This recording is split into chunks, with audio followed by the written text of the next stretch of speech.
नमस्कार विद्यार्थी मित्र, मागील तासामध्ये आपण साधन संपत्ती भूगोलाचा अभ्यास एक BA तृतीय वर्षातील 6व्या सत्रामध्ये असणारा पेपरचा अभ्यास म्हणून या ठिकाणी आपण करतो. मित्र, मागील तासामध्ये आपण साधन संपत्ती कशी होते, एखादी वस्तू ही साधन संपत्ती कशी झालेली आहे याचा उलगडा करण्याचा प्रयत्न आपण केला आणि त्याचबरोबर या साधन संपत्तीचं महत्त्व मानवाच्या दृष्टिकोनातून कसं आहे किंवा साधन संपत्तीला काय महत्त्व आहे हे बघण्याचा प्रयत्न आपण मागील तासामध्ये या ठिकाणी करत आहोत. पृथ्वीच्या पृष्ठभागावर मानवी गरजांची पूर्तता करण्यासाठी लागणाऱ्या वस्तूंची व पदार्थांची निर्मिती होते. मित्रो, आपण जर बघतो की ही जी काही पृथ्वी आहे आपली, ही पृथ्वीवर मानव स्वतःच्या ज्या काही मूलभूत गरजा आहे या मूलभूत गरजांबरोबरच काही सुख सुविधांच्या ज्या काही अलीकडच्या काळामध्ये त्याच्या निर्माण झालेल्या गरजा आहेत, याही गरजा किंवा सुरक्षिततेची गरज असेल, ही गरज पूर्ण करण्यासाठी तो पृथ्वीवरील असणाऱ्या वस्तूचा किंवा पदार्थांचा या ठिकाणी वापर करतो. त्या वस्तू आणि पदार्थाची तो पृथ्वीवर जी काही निसर्गात आढळणारे पदार्थ आहेत त्यांच्यापासून त्यांचा वापर या ठिकाणी करतात. सध्या मग ही जी काही आपण पाहतो की अगोदरच्या काळामध्ये ज्या ठिकाणी पूर्वीच्या काळामध्ये असं म्हटलं जातं की जिथं 12 महिने बर्फाचा आच्छादन नाही अशा ठिकाणी मानवी वस्ती आपल्याला आढळत होती, किंवा ज्या ठिकाणी हजारो मैलांपर्यंत फक्त वाळूच आहे तिथं देखील आपल्याला मानवी वस्ती ही अगोदरच्या काळामध्ये आढळत नव्हती. त्याचं कारण असं होतं की अगोदरच्या काळामध्ये मानवाकडे त्या वस्तूंचा वाळवंटी प्रदेशात असेल किंवा ध्रुवीय प्रदेशात असेल त्या वस्तूंचा वापर करण्याची क्षमता मानवाने या ठिकाणी प्राप्त केलेली नव्हती. मात्र अलीकडच्या आधुनिक काळामध्ये आपण पाहतोय की ध्रुवीय प्रदेश असेल किंवा वाळवंटी प्रदेश असेल, याही प्रदेशातील असणारी जी नैसर्गिक साधन संपत्ती आहे, मौल्यवान प्रकारची नैसर्गिक साधन संपत्ती, ती मौल्यवान प्रकारची साधन संपत्तीचा वापर आज या ठिकाणी मानव करू लागलेला आपल्याला दिसून येतो. आपण पाहतोय की या वाळवंटी प्रदेशात आज खनिज तेलाचे प्रचंड असे साठे आपल्याला या ठिकाणी दिसून येतात आणि या खनिज तेलाचा वापर आज संपूर्ण जगामध्ये मोठ्या प्रमाणात होऊ लागलेला आहे. म्हणजेच अगोदरच्या काळामध्ये जे प्रदेश वृक्ष होते, ज्या प्रदेशाचं महत्त्व हे मानवाच्या दृष्टिकोनातून काहीच नव्हतं, आज मात्र त्याही प्रदेशाला मानवाच्या असणाऱ्या विविध गरजा पूर्ण करण्यासाठी त्याही प्रदेशाला आज मोठ्या प्रमाणात महत्त्व प्राप्त झालेलं आपल्याला दिसून येत आहे. आर्थिकदृष्ट्या निरुपयोगी असलेले नैसर्गिक द्रव्य किंवा त्यांचा आविष्कार म्हणजेच नैसर्गिक साधन संपत्ती असते. आपण पाहतोय की बऱ्याच वेळा एखादी वस्तू जी निसर्गतः आपल्याला निरुपयोगी वाटते, मात्र त्या नैसर्गिक वस्तूचा वापर ज्यावेळेस आविष्कार होतो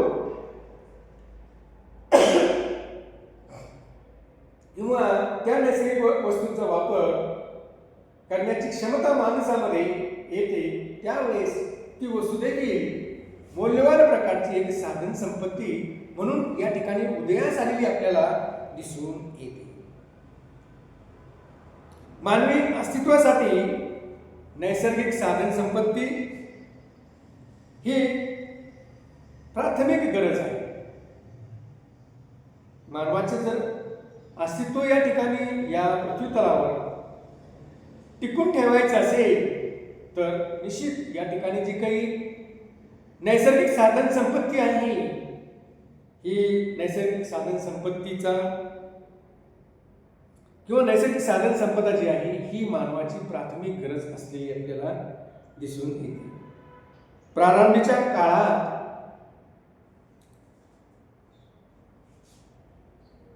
मानवाच्या ज्या गरजा होत्या त्या आजही आहेत. असं नाही की गरजांमध्ये बदल झालेला आहे. ज्या काही प्रारंभीच्या काळात ज्या गरजा होत्या त्या बदलून आता नवीन गरजा निर्माण झालेल्या आहेत असं आपल्याला म्हणता येत नाही. कारण प्रारंभीच्या काळामध्ये मानवाची गरज होती अन्न, ती आजही आहे. वस्त्र, ती देखील आजही आहे. आणि निवारा म्हणजे सुरक्षित राहण्यासाठी जागा शोधणं किंवा सुरक्षिततेच्या दृष्टिकोनातून निवारा ही गरज आजही मानवाची आहे. म्हणजे त्यामध्ये फारसा बदल जे काही सुरुवातीच्या काळामध्ये जे काही गरजा होत्या त्या आज देखील आपल्याला असलेल्या दिसून येतात. पण त्या काळातील मानवी गरजा या केवळ जगण्यासाठी होते. निश्चित एक बदल मात्र आपल्याला दिसून येतो की त्या काळामध्ये ज्या काही मानवी गरजा होत्या त्या फक्त मानवाला एक जीवन जगता यावं यासाठी होत्या व त्या गरजांची पूर्तता वनस्पती व प्राणी यांच्या माध्यमातून होत होती. मग त्या काळामध्ये मानव काय करायचा की आपल्या ज्या काही गरजा आहेत त्या गरजा पूर्ण करण्यासाठी वनस्पती किंवा प्राणी यांचा वापर करत होता. वाढत्या लोकसंख्येच्या पोषणासाठी बघा, वाढत्या जी काही लोकसंख्या वाढणारी लोकसंख्या जी काही आहे या वाढणाऱ्या लोकसंख्येला पोषक घटक उपलब्ध व्हावा, त्यांचं पोषण व्यवस्थित व्हावं यासाठी व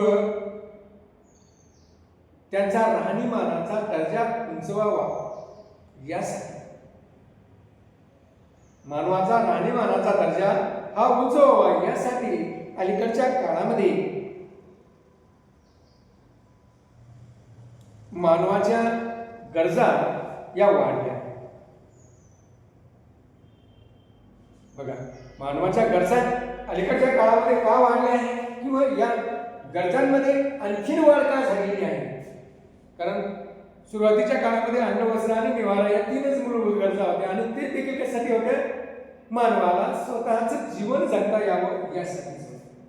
परंतु अलीकडच्या काळामध्ये मानवाला आनंददायी, सुखकर, सुरक्षित आणि उच्च राहणीमानाच्या अनुषंगाने जीवन जगता यावं यासाठी मानवाच्या गरजा अलीकडच्या काळामध्ये त्या गरजेमध्ये वाढ झालेली आपल्याला दिसून येते.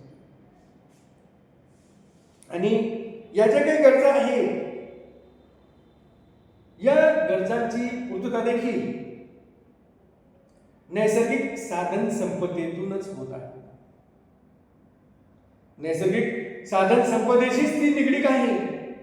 मग मानवाच्या जरी गरजा अलीकडच्या काळामध्ये वाढल्या असल्या तरी मात्र मूळ स्रोत या गरजाच्या पूर्ततेचा हा नैसर्गिक साधन संपदाच आहे किंवा निसर्गता निर्माण झालेल्या वस्तूच आहे की ज्या या गरजांची पूर्तता करू शकेल.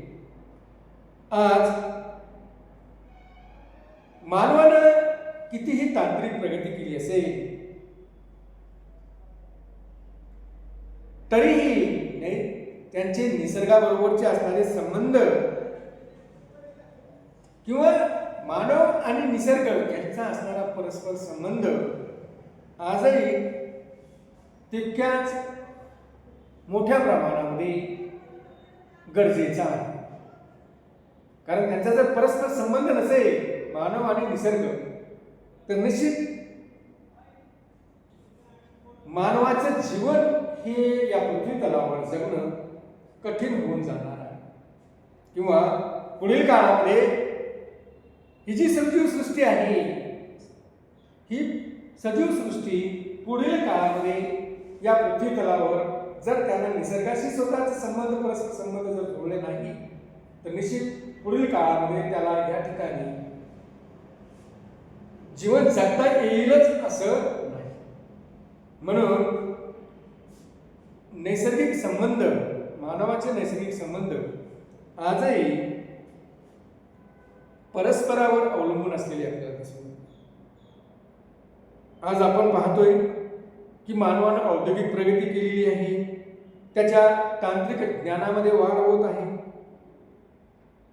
आणि त्यामुळेच आपण पाहतोय की नैसर्गिक साधन संपदेच्या वापरात देखील, जी काही नैसर्गिक साधन संपदा आहे त्याच्या वापरात देखील आज प्रचंड प्रमाणात वाढ झालेली आपल्याला दिसून येते. म्हणजेच ही जी काही साधन संपदा आहे, या साधन संपदेला पूर्वीच्या काळापेक्षा आजच्या काळामध्ये अधिक महत्त्व प्राप्त झालेलं आपल्याला दिसून येतं. कारण ही साधन संपदा पूर्वीच्या काळी ही तितकीच महत्त्वाची होती, मात्र आज मानवानं ज्या काही गरजा आहेत, अन्न वस्त्र आणि निवाऱ्याबरोबरच त्याचा राहणीमान उच्च दर्जाचा करण्याची जी काही गरज अलीकडच्या काळामध्ये निर्माण झाली आहे, ती गरज मानवाला अधिकाधिक साधन संपदेचा वापर करण्यासाठी बाध्य ठरत आहे. आणि म्हणूनच आपण पाहतोय की साधन संपदेचं महत्त्व अलीकडच्या काळामध्ये पूर्वीच्या काळापेक्षा अधिक वाढलेलं आपल्याला दिसून येतं. धन्यवाद.